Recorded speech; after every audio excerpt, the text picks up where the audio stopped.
All right. What's going on, everybody? It's your boy Rana out of Houston, Texas.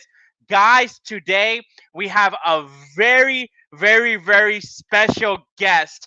Listen, if you thought you had crazy stories in the real estate business, you don't got nothing on this man himself. We currently have him backstage. His name is Karl. I won't even go into butchering his last name. So everyone just calls him Uncle Karl. I'm going to get him up on the screen a little bit. He's smiling in the background. We got him backstage just a little bit, but just to kind of give you an introduction of who this legend is, guys. I mean, like I said, he's been investing since the 2000s, so he's been in the game for quite some time now.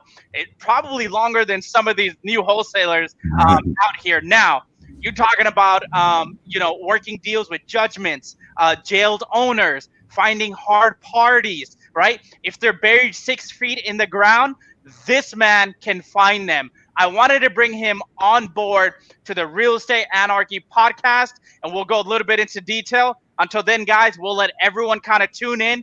Make sure you're dropping your questions below. All right, guys, my name is Rana, and welcome to the Real Estate Anarchy podcast.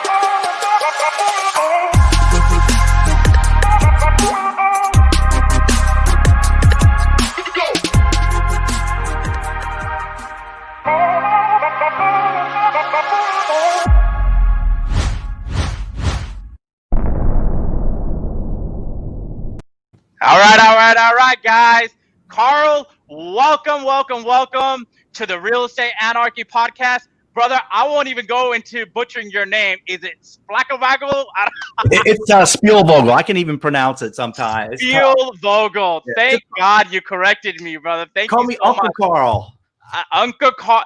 That's all you need to know. Yep. If you want to address Karl, all you got to say is Uncle Karl. He is the uncle to the new wholesalers, and he's damn uncle to the veteran wholesalers like myself. Now, guys, his biggest deal he's done is $243,000. Wow. He currently owns he had to buy a goat farm, so he does own a goat farm. That's why we call him the goat, right? He is the goat in this business, the greatest of all time. The stuff that this guy pulls, I haven't seen any investor do it. Guys, you want to listen into him. So, Karl, welcome to the Real Estate Anarchy podcast, brother. Tell us a little bit about yourself. Well, I started, where should I start? We do a lot of crazy deals with multiple heirs. We do land deals, judgments and liens. Just wherever there's a problem, we get involved. We like issues on properties. We've got one now with 58 heirs. We've done one with 28 heirs. Just wherever there's some kind of issue, we like to do land variances on land, subdividing land, just anything that's out of the ordinary that other people think is too hard. We like to put them together. That's what we specialize in. But I got started in real estate in the year 2000. That's how I got involved. And a buddy of mine said, hey, let's go. There's a guy named Ron LeGrand. Let's go. He's got a seminar and you'll learn a lot of stuff. So I paid like $3,000 or $4,000, went to the seminar, and I like, man, this stuff is badass. I love it. All the creative stuff you can do with, like, we do deals with 0% financing, substitution collateral, personal notes. I learned a lot of this stuff from Ron, Cameron Dunlap, and a lot of different people. And that's how I got my start into the real estate business. But before that, I owned Subway sandwich shops. I did that, but I hated that. That was miserable. But I will tell you the good thing about that is that's sort of where I learned creative financing. Got a little echo there. But anyways, I was going to school at Appalachian State at the time, trying to buy this Subway store, and the owner wanted $35,000. So we went to all our relatives to try to come up with the money. Everybody said, it's a great idea. We're not going to give you the money. Then the store, they wouldn't give it to us. Start a business, right? I went to my family when I first started the business. Hey guys, listen, I'm going to make a ton of money. Can I borrow? Oh, it sounds like a great idea, but we're out. Yeah. It was kind of like a family Shark Tank. Yeah. It's like, sounds like a great idea, but we're not going to invest. So what happened was we were negotiating with the owner, And then the manager who actually was on trying to buy it from the owner couldn't make the payments. He had told us that, and he walked out and the store was closed. So I called the owner back and said, hey, look, the store's been closed for 2 days. I want to buy it. I got $1,000. And he said, get in there, open the MF store, and I'll sell it to you for $1,000. Okay. Wait, so you bought, wait, hold on, rewind. So you bought a Subway for $1,000? Well, I didn't have $1,000. So I had a partner put in the $1,000. I had a 1972 Volvo station wagon. I put that in as my share for the delivery thing. And we took over the store. I dropped out a week before exams on a handshake deal that he would sell us the store. We negotiated the contract, and I bought it for $1,000 down, owner financing. And then that's insane. Yeah, but I think the thing is if you're out there, you're talking to people, and like the circumstance changed. He wanted the 35 cash, but when the manager left, he's like, "What the hell? I've been talking to these guys. I'll give them a shot." And he financed it to us, and I use that creativeness when I would buy stores. I would buy another one for 15 grand down. Also, one store, I ended up getting a partner to put in $25,000 to cash, and I leased the equipment for $25,000. So it cost me $1,000 to own half of another store. So I learned these creative stuff, and that's how I did the Subway. But I sucked at managing them. I was terrible. That's a trait of an entrepreneur. So that's just what it is. You got to learn to delegate the tasks. So you started out earlier. You went to Ron LeGrand, right? He's one of the OGs out there that a lot of people learn from, right? I had the fortune of learning from Carlton Sheets. So that's the first time I ever learned about assignment of contracts, right? Wholesaling is the new kid on the block, right? And then I learned about, assignment of contracts that were back in the day. So, speaking of back in the days, why did you pick real estate? Why real estate? You could have continued doing a Subway franchise. You were already a business owner. Why did you decide to do real estate? I hated the franchisor tell me what to do, and they would put a store just down the street. So I get one store going well, and I would lose volume. And so I got tired of it. And the reason I picked real estate is because of the leverage, and I wanted to try something different. So I just jumped in and it just started doing. Now, we did really well from 2000 to 2008, but I lost every single thing in 2008 downturn. And I would love to tell you that it was the economy, but I was a dumbass. I was buying for appreciation. I had all these great properties. Like I said, look how they're going up in value. This is great. So what if I'm negative cash flowing? I'm making all this equity. Well, that was dumb. That was stupid. So then I did something even stupider. I went into the car business with my ex-girlfriend. Don't do that. Okay. That was even worse. And I can attest to that. I was 11 years in the car business. Do not get in the car business. So go on. It sucks. It is terrible, man. Repoing cars in the middle of the night, getting people pointing guns at you, and it's bad. But wow. So then it was about 4.5 years ago. I started going back to the real estate meetings, and I ran into a guy, Mitch Young, who I'd done a couple of deals with, and he said, so I was trying to get back into it. I was broke. I was in the car dealership. We were living in the back room, me and my girlfriend, with 3 dogs, okay, in the car dealership. So it wasn't a very good time for us. So I started going to real estate meetings, and Mitch said, hey, there's a guy. If you can find this guy, I'll give you half the deal and get under contract. So I Googled the guy. His name was Lee Arthur. I found him, and turns out he was a used car turnaround specialist. Okay. So I called him up and I said, Lee Arthur, I've got a used car dealership. It's struggling, and I need some help. And I said, can you come up this weekend? So I hired him. This is how crazy this is. I hired him to come up to help the car dealership just to get to know him. So he came up that weekend, and we got to know. I said, do you own any property? And he goes, no, I used to own some, but I don't own any more in Charlotte. I'm like, okay. So when I got him up here, I called my buddy Mitch up and I said, hey, you know that guy you've been trying to find? I said, yeah. I said, he's in my office. He goes, what? So Mitch ran down here and met him, but we still didn't tell him that he had a piece of property that's going to tax sale. We let him go back to South Carolina, and we called him up the next day. We said, we did some research, and you actually have a piece of property that's going to tax sale. And he said, that's funny. I just got a call from a guy offering me $35,000. I'm like, Okay. oh my God. I said, well, we'll pay you $35,000. We'll match it. You know us. He's like, I do. I said, I'll be down there in an hour and a half. So I called Mitch up. We jumped in the car. We drove down there and we ended up signing the contract. Mitch paid cash for it and we sold it for like $125,000. We made $58,000 on the lot. What? Yeah. Wait. How much did you make on the how much did you buy it for? It was like $35,000. Okay. And then we sold it for, I think it was $125,000. I should have it. I can pull it up. But we made we did some improvements. We paid a realtor. So we made $58,000 the first deal back. And how long did it take you to make that $58,000? It was about 60 days from the time we bought it to the time we resold it. Wow, guys, that's the beautiful part about creative deals and real estate. So basically, in essence, you wholesale the deal. Is that right? Well, or you put it on the MLS? No, we bought it. We ended up. Oh, you bought it. We paid for it. We cleaned up the lot, and then we got a friend of ours, Shannon Lynch. She's a realtor. She went and listed it, and she went through and found a buyer and sold it for us. You wholetailed it. Wholetailed it. Exactly. There you go. Awesome. That's amazing, especially for the creative, just doing a deal itself. So talk to us a little bit about your creative financing deals. What do you specialize in as opposed to owning a goat farm? And how old is your Rolls Royce? I love it. It breaks down like every week. yeah, that was stupid. I'm believe it or not, I live in a little house. I rent for $500 a month, no central air. I've lived frugally. I've always wanted a Rolls Royce. I always put my money back into real estate. Well, I saw this Rolls Royce online. I went and bought it. I paid $18,000 for it. Okay, it's a 1991.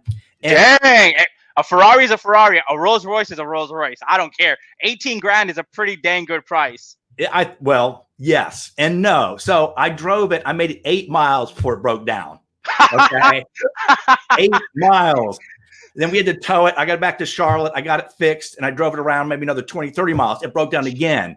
So I've spent almost $8,000 fixing it and sitting outside. It's a big paperweight for like 6 or 8 months. So, oh my God. That's just God saying, don't waste your money on stupid shit is what I think it's doing. Well, we do. The problem with us real estate guys is we like to waste money on stupid shit. So let's talk about, how has COVID-19 affected your business?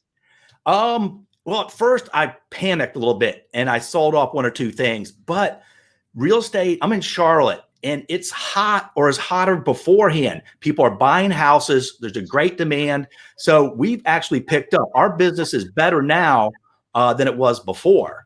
So wow. We're actually doing better overall than before COVID-19. There's like about a month where it slowed down and it was scary and I panicked and I sold a couple of things probably shouldn't have, but sometimes but now it's going good again. That's awesome. So a lot of us are actually saying that business has picked up. I'll give you some of Houston stats. Over 10,000 homes sold just last month in Houston. And it hasn't been hotter. So our market is great. I think, a lot of the guys are out there. You say Charlotte, North Carolina? Yep. Yeah. So a lot of the guys, I know Lafayette is out there. Lafayette Dawkins. Yeah, Lafayette, yeah. Yeah, great guy. He was out here in Houston a couple days ago, so I took him to some of our deals. And it's funny because I was like, "Hey, when you come into town, I'm not going to take you to the mall to sightsee. We're going to go to closings." So I had closings, around that time too. I was like, "No, you're coming with me. Let's go to properties and closings." So I know Max Maxwell is out there too in North Carolina. Great guy. Okay, cool. So COVID-19 has basically been a blessing to your business. Now, when you're talking to, now you don't just do deals, you do deals with people who are dead. Okay. You do deals with people who are deceased. How do you find these people and how do you structure these deals to locate these heirs? Because you have wholesalers crying all the time. Oh, I can't get rid of it. I can't find an heir on a property. You're like the magician. You find like 50 heirs. How do you do it? Well, let's start out with this one deal. I'll tell you about this and back into us. How we find a lot of our deals are tax delinquent, typically, or vacant houses. That's where a lot of times they're deceased. Foreclosures, and then using a property lookup system, we find deals that way. But this one was on Walford Street, and it was a tax delinquent. So I pulled it up. So the first thing it was vacant. Okay, we drove by, it was vacant, pulled it up, it was tax delinquent, and then we pull up our GIS system, and there's 3 people on deed. What we do is we use a thing called bin verified, which is a skip tracing thing. We also have IDI core. I put them in bin verified, and 2 of the 3 people were dead. So that's what I call the trifecta: dead people, vacant, and tax delinquent. When you hit that, you hit the trifecta. So what we did on that deal was, the lady's name was Jane. So what I did was I went to Jane's house. So basically, how we find out the dead people is just using bin verified. And if we're going to build out a big, and she was alive, but a lot of times we use genealogists to build out the trees, or we now build out the family trees looking for the obituaries and legacy.com. We'll put the obituaries and we'll build out the family trees. But on this deal, what we did is one of the heirs, one of the person was still alive. So what we ended up doing was, I went to her house, I knocked on her door, I left notes, I left FedEx packages. I don't drink anymore. I sat out in front of her house one night drinking beer, waiting for her to come home. I stalked her for 9 months because I knew she had to do something, tax delinquent and problems. So after 9 months, she finally called me. She said, she called me up and said, "Hey, Karl, I see you've been trying to get a hold of me." I'm like, "Well, yes, I've left you a million messages." So what we ended up doing was I said, "Well, tell me what's the first thing I always ask." I said, "I'm curious, you haven't paid the taxes. What's going on with the property?" She says, "Well, my sister died and she had a $249,000 IRS lien, but it expires next month. IRS lien's only good for 10 years unless they renew them. The IRS almost never renews them." So I said, "Well, let's sit down." So the second thing is we went to Starbucks and we talked to her. And we made a deal basically on each property. There was a house, a duplex. She said, "You can buy that for 57. There's another duplex for 75. She goes, "There's just a tiny little lot that I can't build on. There used to be a house. I'll give you that for free." Wow. Yeah. Okay. She's not buildable. So she sold us the 3 properties for that. Now, what happened during this time is we were pulled the title. It turned out the IRS lien was good for another year. Holy smokes. No way. So you got lucky. She didn't know that. Well, I had to tell her, "Look, we have a problem. This IRS lien still attached to property for another year." So what we did was we said, "We'll give you $40,000 to pay all the taxes off." Okay. And then we'll be on deed. And then a year from now, we'll pay you off. So what we did is during that time, about 3 months before the year went, we put the one house up for sale. That sold for $125,000. So we made $58,000 in that one house. Okay. So we used that to pay her the rest of the money. Then the other one, my partner bought me out. He paid me $75,000 over what we bought it for. So there's $75,000 profit. Then the little lot, we're trying to figure, what can we do with this little lot? Well, someone told me you can do a variance. I'm like, what the hell is a damn variance? Okay. I didn't know. A variance is basically you get an attorney, they go in front of the city and they allow you to move the setbacks in on a smaller lot so they can build on it. The city wants housing, especially in Charlotte. So I'm like, well, how do I do this? So I found this variance attorney and I said, well, how do I do it? And he says, well, you get a survey and you pay me money. I'm like, okay, I can do that. I can write a check. So I wrote the check out for like $3,500. He did the variance. We sold it for $95,000.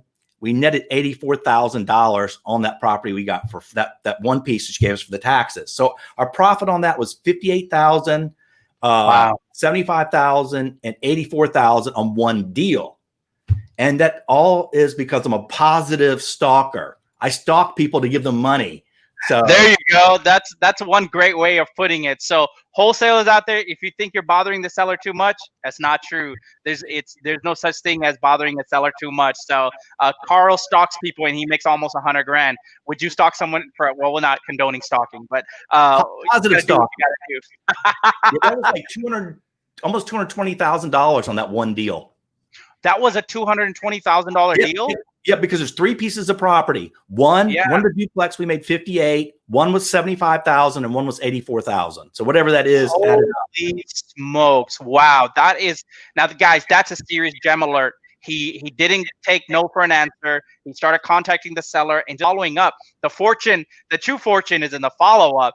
In this case, the lottery is in the follow up. Wow, you really got the lottery on that deal. So I love it, Carl. That what a wonderful testimony to your success. I mean, that tells you that winners are not quitters, guys. He could have just quit, went back home, and not think about the deal, and he would have been out 200 plus $1,000. So tell us a time where you had to go to a jail, right, to get a property under contract, or how did you work those jail deals? Yeah, we got like 3 jail deals going right now. We like people in jail. There's this one property in Charlotte. It's a lot that I've been going after. There's 3 people on deed. Okay, it was a father and it was two sons. So I kept trying to find them. I found the one son. Okay, and he was like, "Look, my brother takes care of it." Da da da. And I said, "Where's your brother?" He goes, "I don't know. I haven't seen him." So we ended up stalking the brother on Facebook, and somebody on Facebook posted that he's in jail. Please, and they put his PID number as a prisoner identification number. Yeah, for the commentary. So we found out from Facebook. So I wrote him a letter. Hey, I'm interested in your property. Da da da. Well, he put me on his what's it called? Where I can go see him, visitation. So I went to see him and I said, "Hey, I'm curious. What are you planning on doing with this property?" And we went back and forth. And long story is, I made a deal with him, and then I said, "Look, I've been looking for your father," because so I got the one brother. He made the agreement in jail. We signed the contract, and then the father said, "I can't find your father anywhere." He goes, "Carl, he lives at the end. I can't say the street. He lives at the end of the street in a van." I'm like, "Really?" He said, "So what I did was, now this is when my Rolls Royce was running. I got in my Rolls Royce, drove there at 10 o'clock at night, knocked on the door, say, 'Are you O'Donnell?' I said, 'Yeah.' I said, 'Well, I want to buy your share of the property.' I got him to sign the contract right there.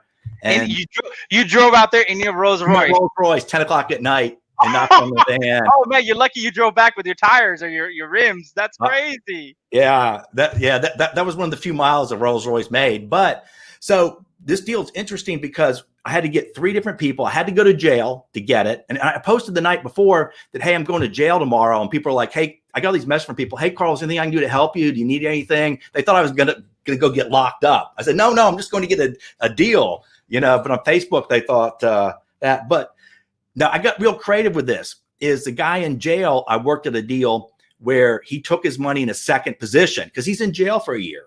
So he took his money in a second position. And the brother, I'm paying him same thing, $25,000, but it's on a personal note. So it's not attached to the property. So I pay him $300 a month. Okay. So I'm getting 0% financing on a personal note. Okay. And the same thing with the father. So what I also did is open up the first position. So I borrowed $25,000 in the first position. So I have no money invested, a little bit of money in my pocket, and I do have monthly payments on it at 0% interest. So wow, talk about creative financing. When it's all said and done, how much money do you think it's going to net you? Well, it's hard to tell. This property just got rezoned from the city. I paid $75,000. They rezoned it to it's called Todd TR, which means I can put a 60-foot high building on it, and with almost no parking. It's near the light rail.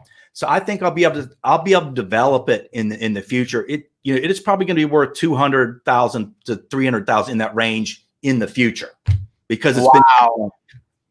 What a great return. So let's move kind of forward and talk about your market a little bit. You're in Charlotte, North Carolina.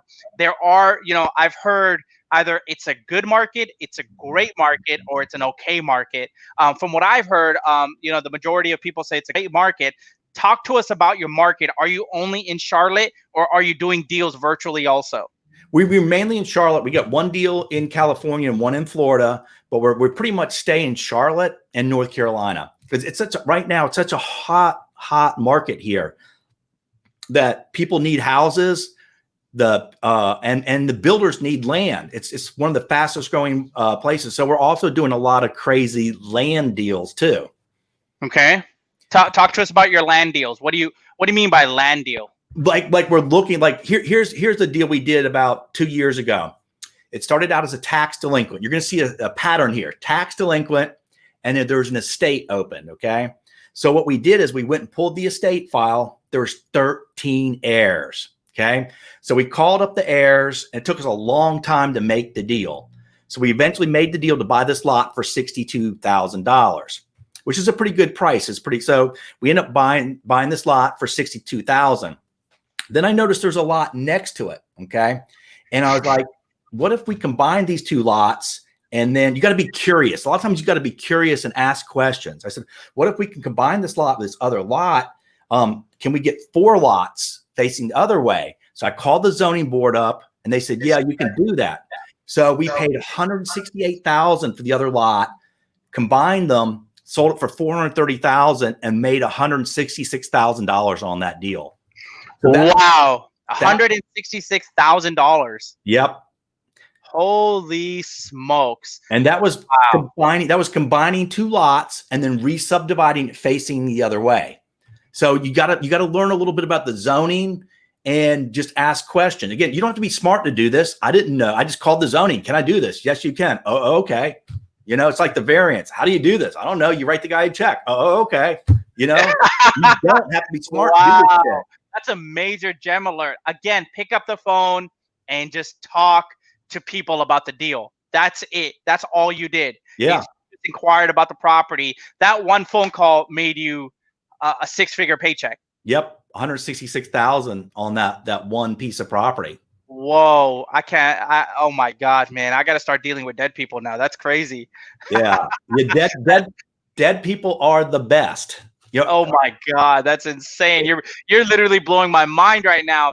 Guys, if you are getting any nuggets out of this podcast with Karl, make sure you drop your questions below. Make sure you're smashing the thumb ups. You're sharing this video. He is bringing the heat. This is freaking ridiculous. Like, man, I feel like I'm not doing enough 6-figure deals. This is awesome. So, Karl, you know, in your market, what is separating you from, you know, of course, we say there's no such thing as competition, but not everyone is Karl, right?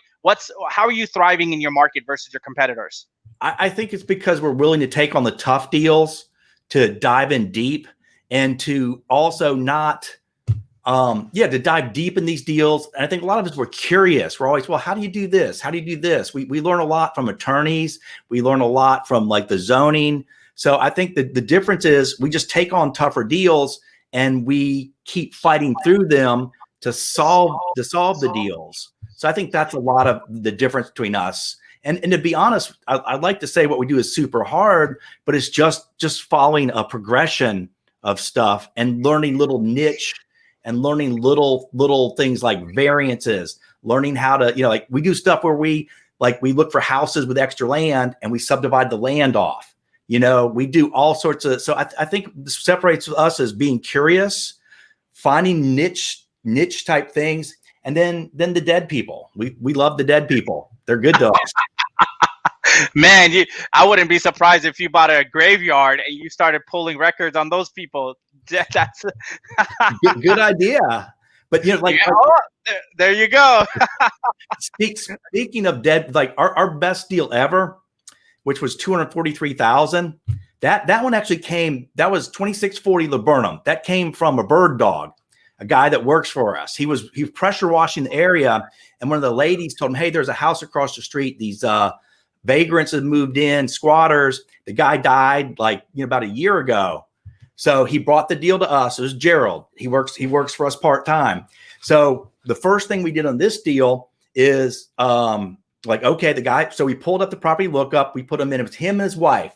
His wife had died first, so that meant it went to him. Okay, it's like a chain, right? Yeah, you got to learn the intestate laws. You know, it's not real hard. It's mostly common sense, and you can Google them. So it went all to him. But what happened was, and on this one, we actually hired a genealogist. At the time, we built a family tree, so we hired a genealogist to build us. No way. Yeah. Who would think about hiring a genealogist for? Well, we're just like, what the hell?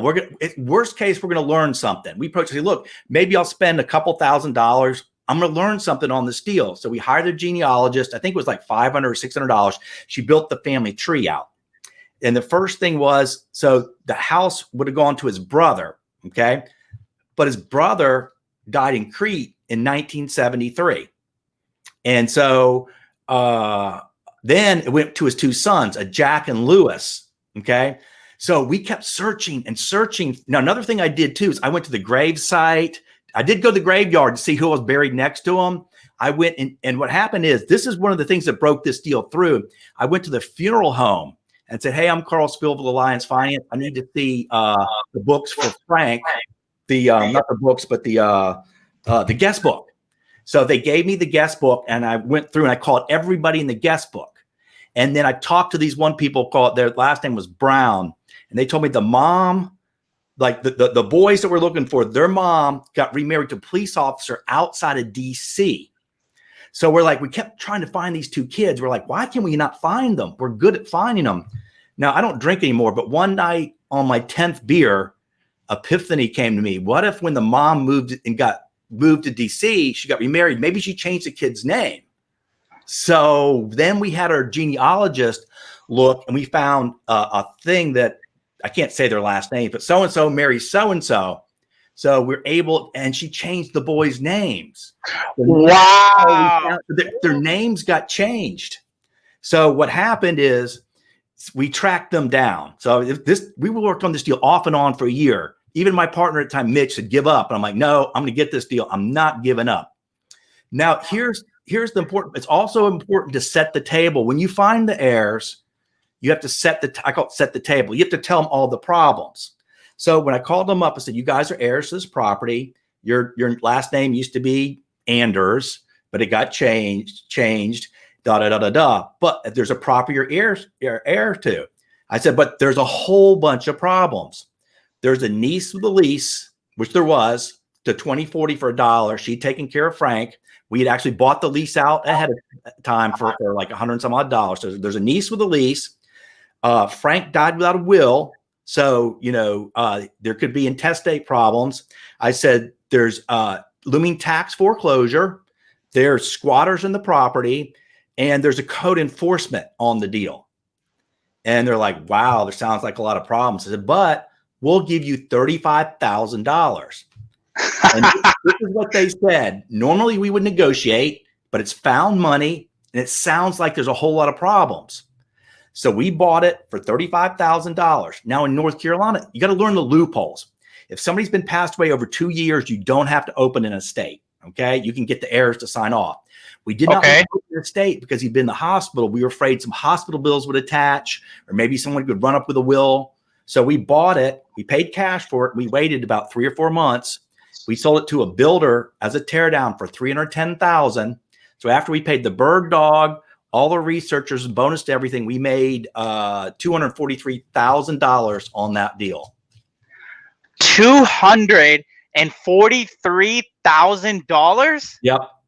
Holy man, you're blowing my mind, brother. That is insane. That's probably like the third or fourth deal that you've just said that you've made over 6 figures on. So we're bringing you guys the heat. Yeah. If you guys have any questions, we are having crowd interaction. I'm just so lost in what you're saying right now, but we've got people leaving comments.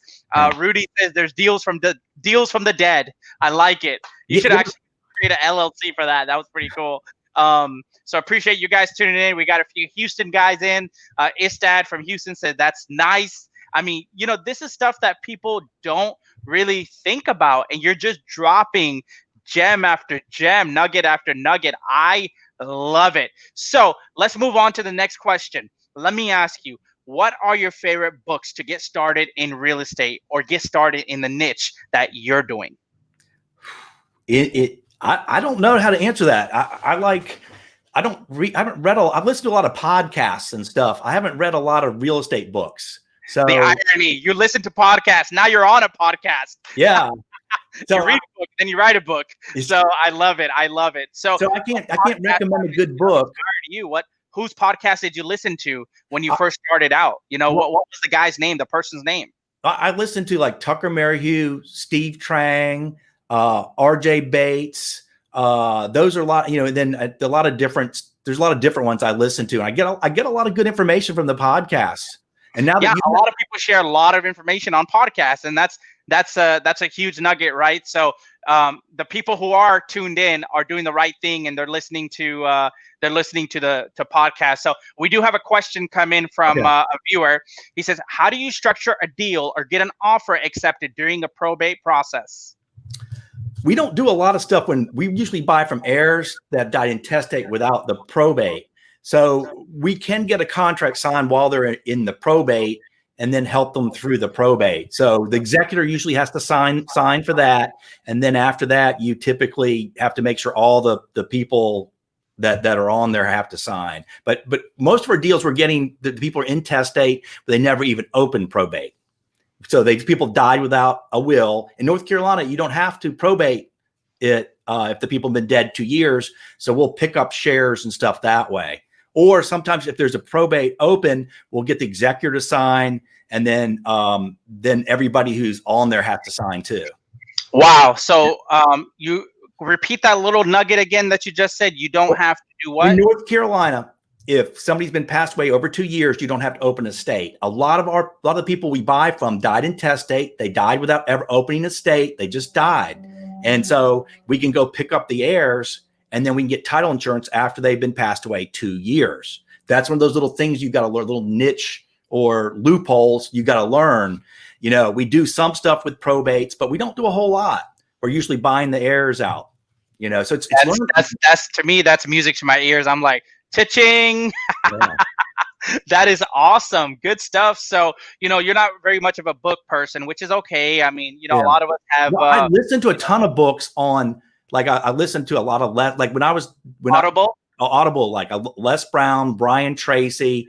And now I listen to all sorts of different books. Every night I go to bed and I listen to books all night long, off and on, just through Audible. So I love it. I love it. What a phenomenal way of putting it. You know, a lot of people are not book people, right? I used to read a lot of books, and then I found the gem of Audibles. And turn it 2.2x, and we go, right? So, and they talk about how your brain reads a lot of the information. So that's pretty cool. Let me ask you, what type of marketing strategies are you utilizing in today's market during COVID-19? You know what? We do almost no, everything is all outbound. We don't do mailers. What we do is, this is what we do. We look up tax delinquents. We do foreclosures. We find vacant houses through bird dogs or driving for dollars. And we're starting to make a killing using our property lookup system. What we do there is we'll pull up areas that are transitioning, and I'll just click on stuff, whether it's land or houses, and I'll just call the owner.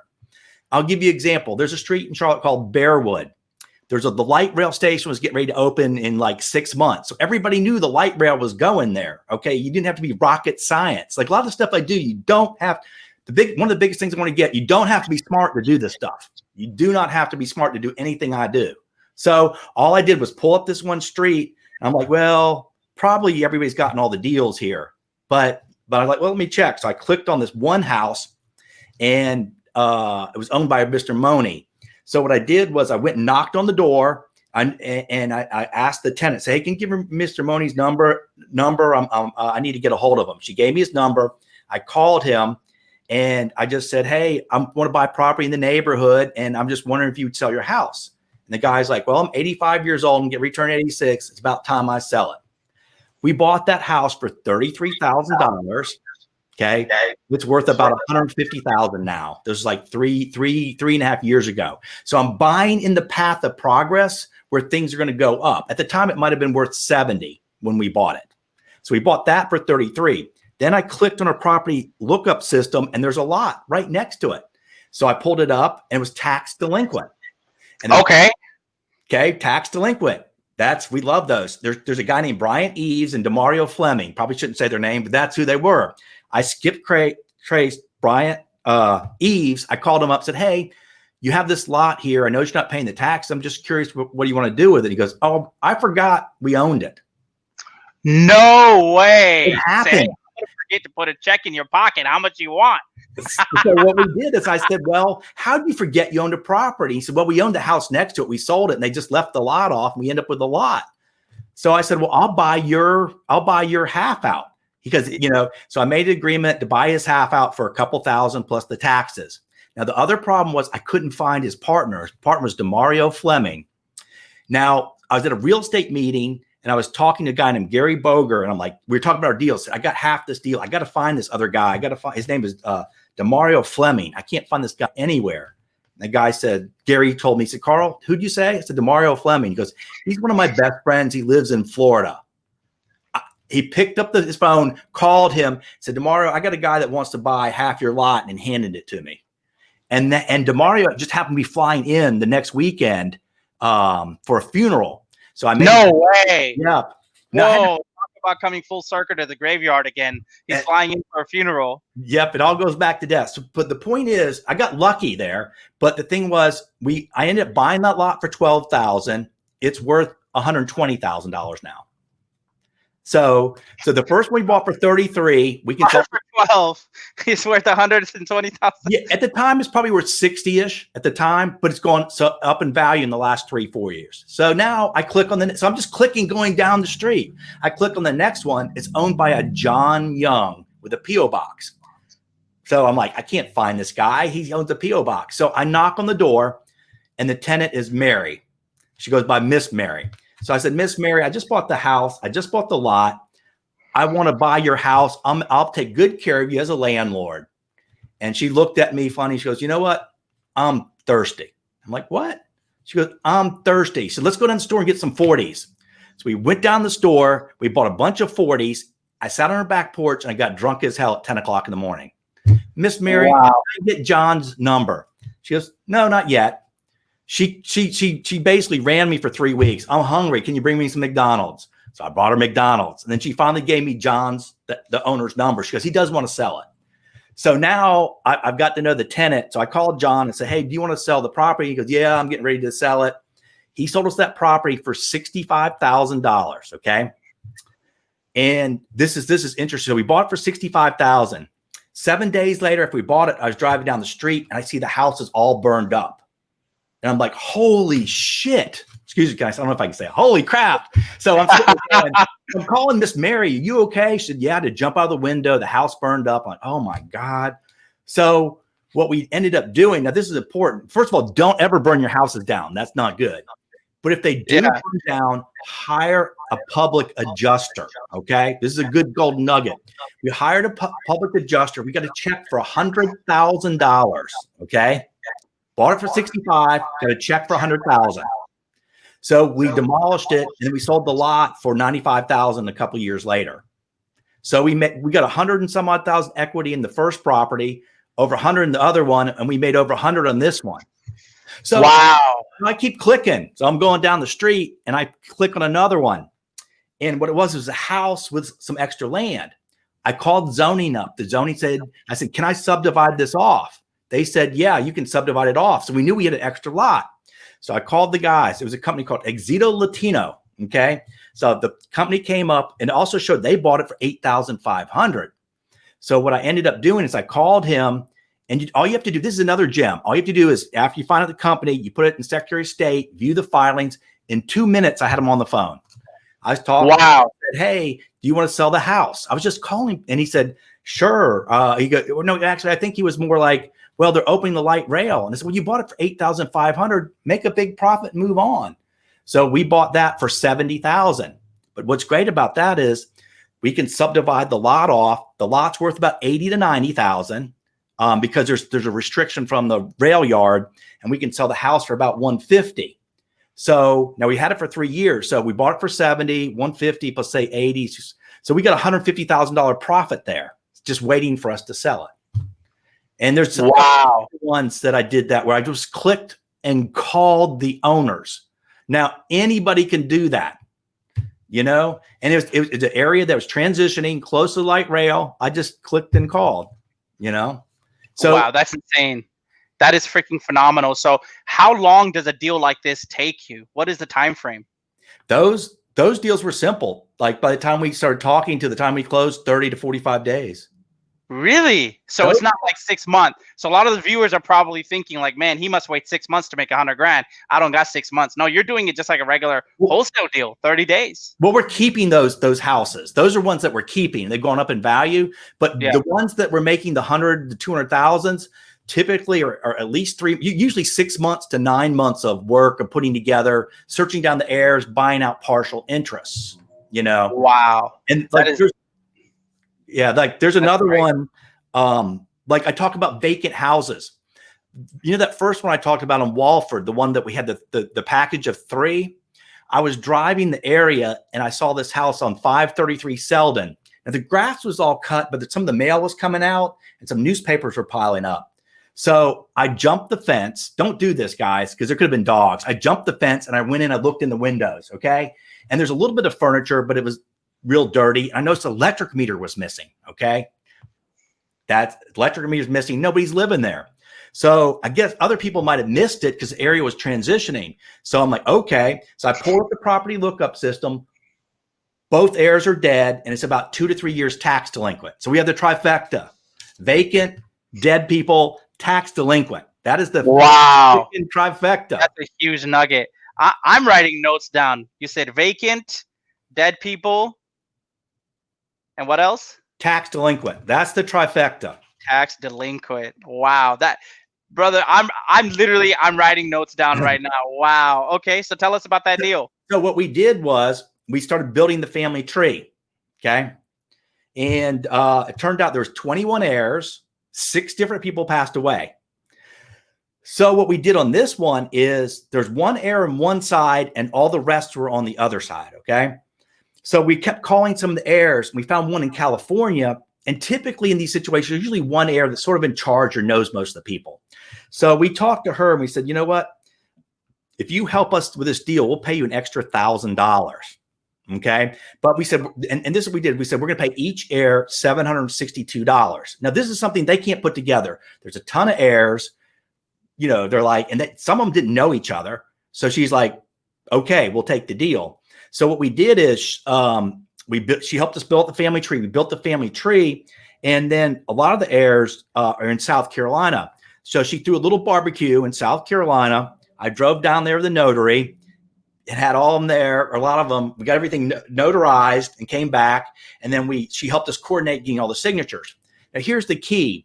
Hardly anybody can solve these things. So we got every heir's signature without 1 penny up front. They all got paid when we cleared title. So we owned this property for no money out of pocket. And then we sent out the checks for $762 for the one side. We paid $7,500 for the other side. So we got it. And then now we fixed it up. It's worth around probably 250-ish, 230, 250-ish. And we're into it for 65,000.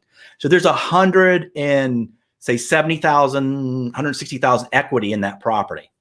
And it took a while. It took probably 9 months from the time we started, getting all the signatures and getting it all closed out.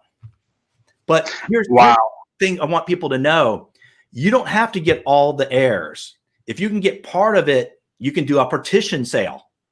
And what a partition sale is, it takes the property for sale at the courthouse and you win in a partition sale. If it goes for low, you buy it because you own 50 to 70%. If it goes for high, you let it go and you just collect the excess proceeds. So when you're putting these things together, you don't have to get all the heirs. And that's what's great about it. When we build these out, we know that we have a partition sale in our back pocket to possibly do.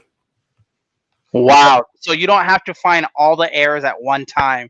You can take it to you said the courthouse? It's called a partition sale. You hire an attorney and they take it and it basically goes to sale at the courthouse. Okay.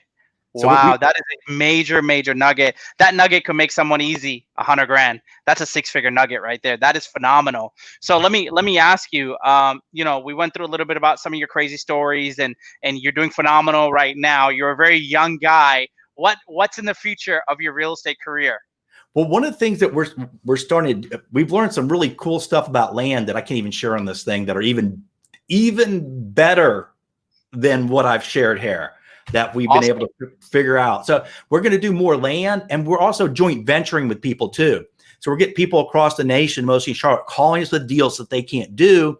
And we're working with them to get these deals to the finish line. Like a guy called me the other day. He had a property where there's a husband and wife. They've been divorced for years. And he's like, what do I do? And I said, we're going to buy the husband's share out. We made a deal with the husband.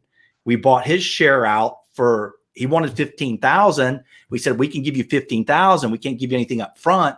We have to get on deed. We have to do a partition sale. Well, he's so fed up with his ex-wife. He deeded us the property for nothing. And we have a contract to pay him $15,000. Now we tried to work with ex-wife. We tried to work a deal with her, but she's difficult. So now we're going through the partition sale, and the mortgage is like 70 in the low 70s, and the property appraised at 215.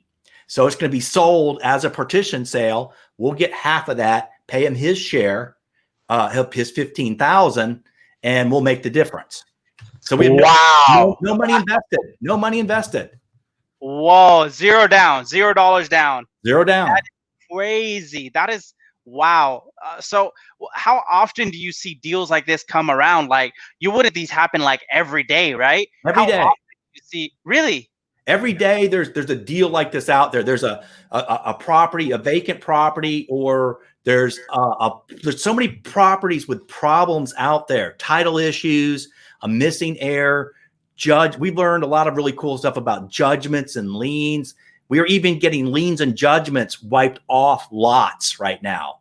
You know, we found a way to do that. So there's so many opportunities out there. There's so many.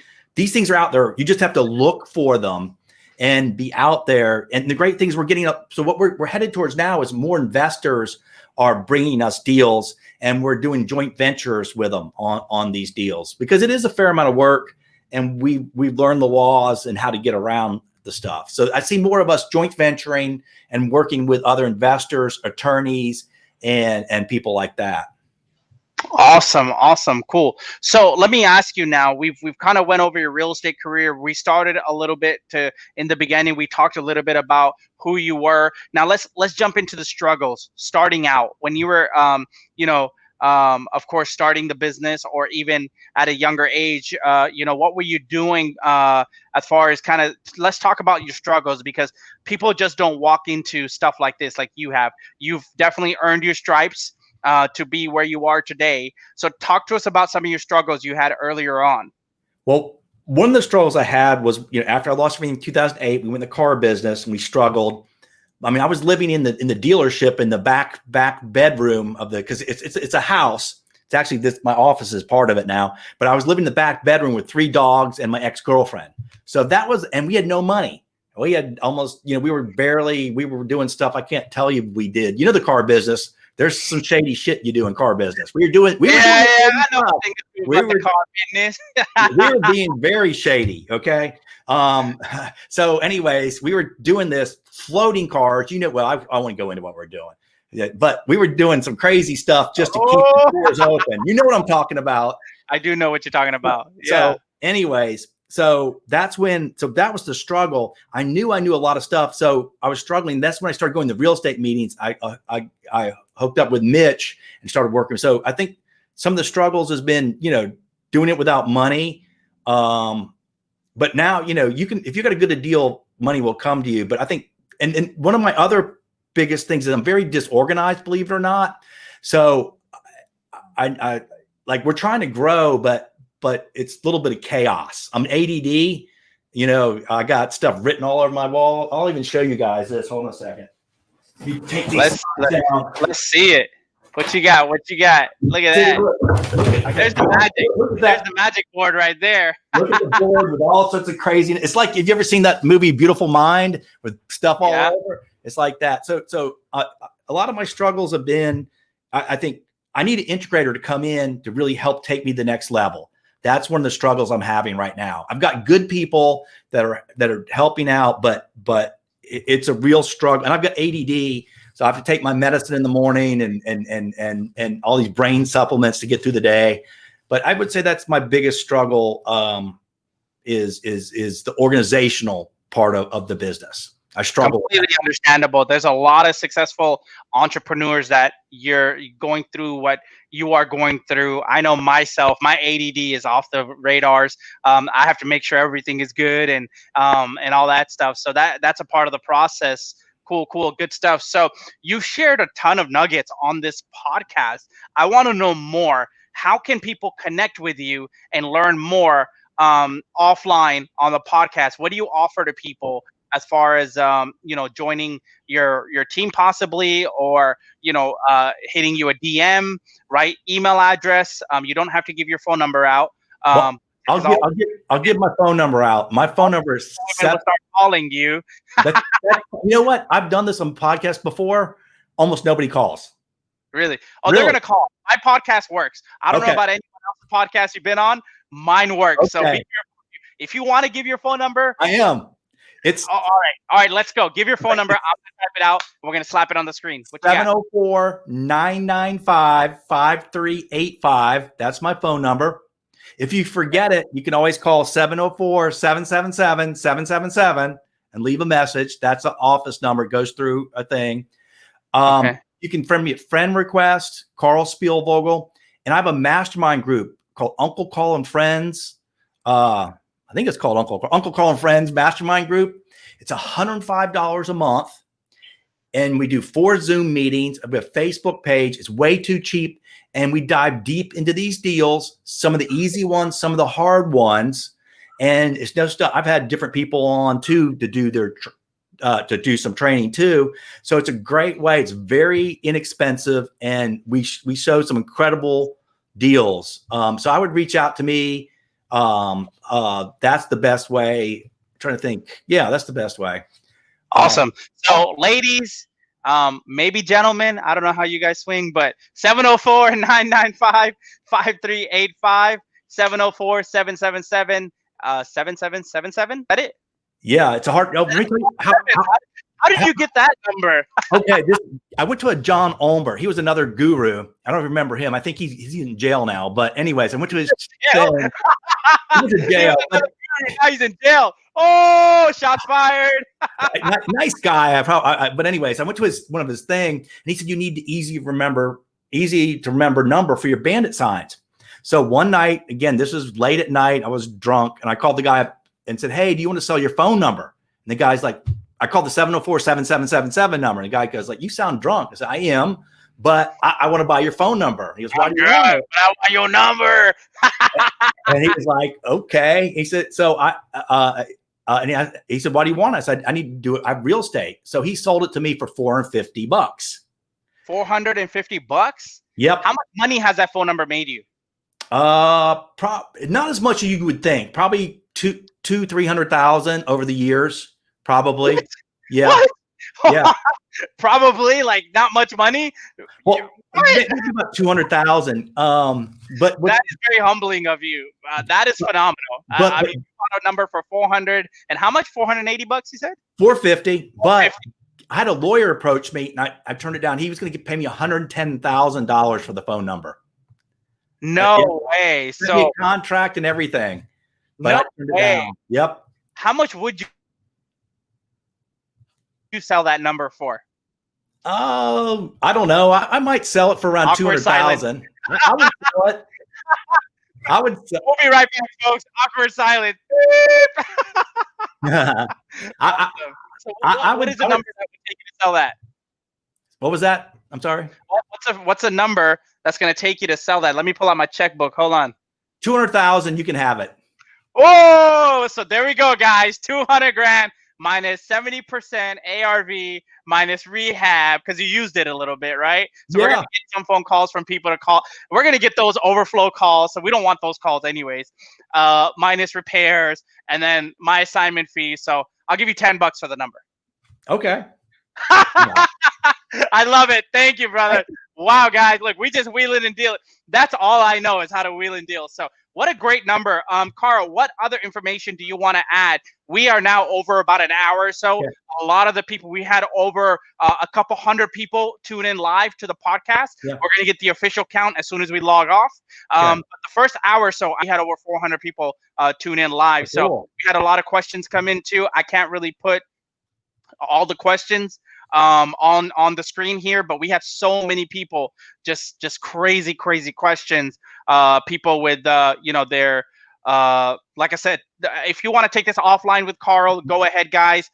If you want to reach Karl, 704-995-5385 or 704-777 and then 7777. Uncle Karl, you have anything else you'd like to add? Yeah, let's tell the goat story. I think this is a good one. So let's hear the goat. All right, guys, finally, let's hear the goat story. What is going on with the goat story? This what happened was again, I was drinking at a bar. I don't do this anymore. I was talking to my bartender, and he said, my mama's house is going into foreclosure. I'm like, okay, I'd like to talk to her. So it was in a town called Tegakay, which is basically an area that's very rich, but there's also some very rural stuff. Okay. So I went down there and made a deal to buy it originally for $65,000. But I noticed that it was in the county, but Tegakay bordered it on two sides. So I'm like, well, maybe they could annex it in, because if the town annexes it in, I can build two houses. It's more valuable. So I met with the city manager. I said, hey, would you be willing to annex it? And he said, son, we're not going to annex it in, but I want to talk to you. So I drove down there, and he says, we're getting ready to build a baseball field, and we'd like to have your property. We don't really need it, but we'd like to have your property. I'm like, okay, well, what will you pay for it? He said, well, we'll pay you 85, maybe 90,000 for it. I'm like, well, a little bit low, but let me talk to my partner. Well, during the time we did a short sale, and we got the property for 50,000. So I called him back and said, well, let's talk about your offer. And he goes, well, we can pay you 65. I'm like, how did the offer go down? And he goes, well, that's about what we want. And I said, well, let me ask you a question. This property, you said you have no jurisdiction over it. He goes, no, it's own agriculture. He goes, correct. I said, then I could put a freaking goat farm on it. And he goes, well, I guess you could. I said, okay. So why not? Okay. So what we did was we rented goats. We brought goats out there, and I'll show you the pictures. We had goat cupcakes made. We had this banner, Uncle Carl's Goat Farm, coming to Tegakay. Okay, we did this Facebook Live presentation about opening a goat farm there. Okay, and so we even had T-shirts made up. I got this T-shirt right here. Can you guys see Uncle Carl? Yeah, we can see your T-shirt. Yes. So we had T-shirts made at Uncle Carl's Goat Farm. So we made up all these T-shirts. We did this Facebook Live presentation about we're going to be opening a goat farm. People would drive by, we'd wave at them. And of course, this is an area, there's $750,000 $1 million homes, and part of it's rural. They don't want a damn goat farm right there. So that day, the city manager called us back and said, you know what? We'll pay you $100,000 and close in 7 days. We're like, okay, we'll take the deal. Yeah. So we ended up closing in 7 days. They paid $100,000. Now, I'm not 100% sure it was the goat farm that convinced them, but I think putting on that whole production helped out. So basically, we extorted the city by doing the goat farm. That's awesome. I love that story. Wow. So that tells you guys, don't be scared of the man, right? You went against the man and you won. The offer went from 60,000 and then 100 grand, 40 grand more. So wow, that is freaking phenomenal. I think that is another success story. So we got him to cry Uncle Carl. No. That was bad. Awesome. Good stuff. Well, Karl, thank you so much for being on the Real Estate Anarchy podcast. You dropped a lot of nuggets today. If you guys are tuning in right now, haven't heard a thing that he just talked about, this is the guy that you want to hear talk. We went over a lot of details. He went over a lot of case studies, and he just talked about how he does deals to make 100 to 200 plus $1,000 deals. I mean, wow, what a phenomenal time we've had so far with you. You are a true success story, and I wish you the best of luck. Thank you for being on the Real Estate Anarchy podcast. Did you want to say anything else? Parting words. I didn't get into a lot of some of the land deals and some of the other stuff. So you're going to have me back someday so I can go into even more better things. Okay? I would love to have you. I would absolutely love to have you back. Thank you so much. I appreciate you having me. Thank you. Gold story. Everyone loved that. Everyone loved that gold story. All right, guys, we're well over an hour and 5 minutes into this podcast. Thank you much. Thank you so much for joining in. Karl, thank you so much for taking out your valuable time and sharing it with the viewers of the Real Estate Anarchy podcast. We would love to extend another invite out to you, possibly 6 months from now or a year. Let's see how your business is going from there. And then we want to hear the crazier stories that happened from, hey, Ron, when I was on your podcast, here's what happened. Here's what happened afterwards. So if you guys have any questions, make sure you reach out to Karl himself. He will, like I said, he's on social media. You guys know his social media plugs. Give him a call. He does run a phenomenal mastermind group. What was the charge you said per month? Like 100 and something? It's only $105 for 4 Zoom meetings. Four Zoom meetings. And a Facebook page. $105 could potentially make you 6 figures. Wow, that is pretty cheap, man. How can I get in that? The reason we price it at 105 because all those ClickFunnels say price it at 97. So I said, no, I'm gonna do 105 because it's just different. So that's why. There you go. You got to stick it to the ClickFunnels, guys. So yeah. I completely understand. Awesome, good stuff. Well, okay. Karl, once again, thank you so much. We loved having you, guys. Thank you for tuning in to the Real Estate Anarchy podcast. Rana signing out. Peace out, baby.